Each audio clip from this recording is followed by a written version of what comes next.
Hello everyone. जैसा कि आपने देखा होगा कि निफ्टी ऑल टाइम हाई पे चल रहा है और इस टाइम मिड कैप और स्मॉल कैप्स काफ़ी अच्छा ग्रोथ दे चुके हैं। तो अब हम बात करते हैं लार्ज कैप्स में, जिसमें हमें अभी कोई खासा ग्रोथ देखने को नहीं मिली है। मैं इसमें से एक शेयर की बात करूंगा जिसका नाम है डी मार्ट। इसका नाम आपने सुना ही होगा, एवेन्यू सुपर मार्ट्स। अगर आप इनके स्टोर विजिट करते हैं तो आपको पता होगा ये काफ़ी चीप प्राइस पे अपने प्रोडक्ट को सेल करते हैं या एमआरपी से कम पे देते हैं। और मैं इसके अगर शेयर प्राइस की बात करूं, जो अभी करंट प्राइस इसका 3808 रुपये चल रहा है और ये इसके लास्ट ऑल टाइम हाई से काफ़ी कम है। जो लास्ट इसका ऑल टाइम हाई था वो करीब 5000 रुपये के अराउंड था और अभी ये 3808 रुपये के अराउंड पे चल रहा है। तो इसके प्राइस में काफ़ी करेक्शन हुआ है, जो कि एक बहुत अच्छी बात है। क्या हमें इसमें बाय करना चाहिए या बाय नहीं करना चाहिए, इससे पहले हम कंपनीज के डेटा की तरफ चलते हैं। तो जैसा कि आप मार्केट कैप देख की तरफ देख पा रहे होगे, मार्केट कैप इसका बहुत अच्छा है और इसका करंट प्राइस जैसा कि मैंने ऑलरेडी बताया, इसका 52 वीक हाई जो था 4600 है। ऑल टाइम हाई करीब 5000 रुपये का चल रहा था। स्टॉक का पी 103 है और इसने कंपनी डिविडेंड पे नहीं करती है। और अगर हम 5 साल के डेटा की बात करें तो आप यहाँ पे देख पा रहे होगे कि कंपनी का जो लास्ट हाई से काफ़ी ज़्यादा स्टॉक का करेक्शन हो चुका है। और हम अगर इसके पी की बात करें तो इसका पी जो 2020 के अराउंड चल रहा था वो हमें उस प्राइस पे अभी अवेलेबल है। ये एक काफ़ी अच्छा पॉइंट है।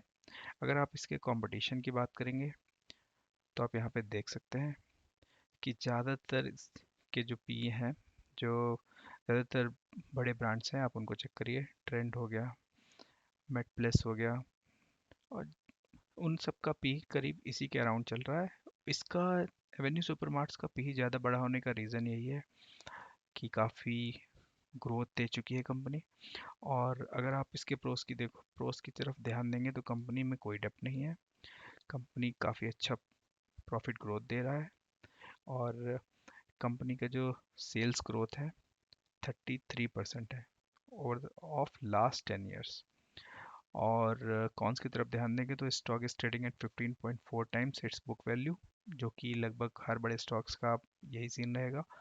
और तो the company is reporting repeating profits, it's not paying out dividend. जैसा कि मैंने पहले ही बताया, company has a low return on equity of 12.6 over the last 3 years. तो अब हम बात करेंगे क्वार्टरली रिजल्ट्स की। तो आप देखोगे सेल्स में कोई कमी नहीं आई है। सेल्स यहाँ पे मार्च के पिछले क्वार्टर में ये थोड़ा सा डाउन हुआ था, लेकिन उसके बाद इसने फिर से कैचअप कर लिया है दिसंबर के डेटा के हिसाब से, अगर आप चेक करोगे तो। और अगर मैं ईयरली डेटा की तरफ ध्यान दूं तो सेल्स इसका ऑल टाइम हाई पे चल रहा है और इसका ऑपरेटिंग प्रॉफिट आप चेक करोगे तो 3082 करोड़ रुपए का है, जो इसका ऑल टाइम हाई है। और कंपाउंडिंग प्रॉफिट ग्रोथ 10 साल का 38%, 5 साल का 25%, 3 साल का 22%। तो इस हम डीमार्ट की तरफ क्यों ध्यान दे रहे हैं? क्या इसके पास कोई ऐसी अ, अलग से टेक्निक्स हैं जिससे ये बिजनेस ग्रो कर रहा है और आने वाले समय में और ग्रो करेगा? देखिए, सबसे पहले डीमार्ट में बिजनेस मॉडल को समझते हैं कि डीमार्ट कैसे इतना आगे बढ़ रहा है। सबसे पहले तो डीमार्ट के जो भी स्टोर अवेलेबल हैं वो सारे इनके खुद के हैं या तो लीज्ड हैं, तो इनको कोई रेंट नहीं देना पड़ता। दूसरी बात है कि ये कंपनी से माल उठाते हैं और माल को एमआरपी से कम पे बेचते हैं। और इनकी सबसे बड़ी बात ये माल को एक साथ उठाते हैं, ज़्यादा क्वांटिटी में उठाते हैं, जिससे कस्टमर्स इनकी तरफ ज़्यादा से ज़्यादा अट्रैक्ट होता है। और आपने देखा होगा डीमार्ट की कोई मार्केटिंग नहीं होती है।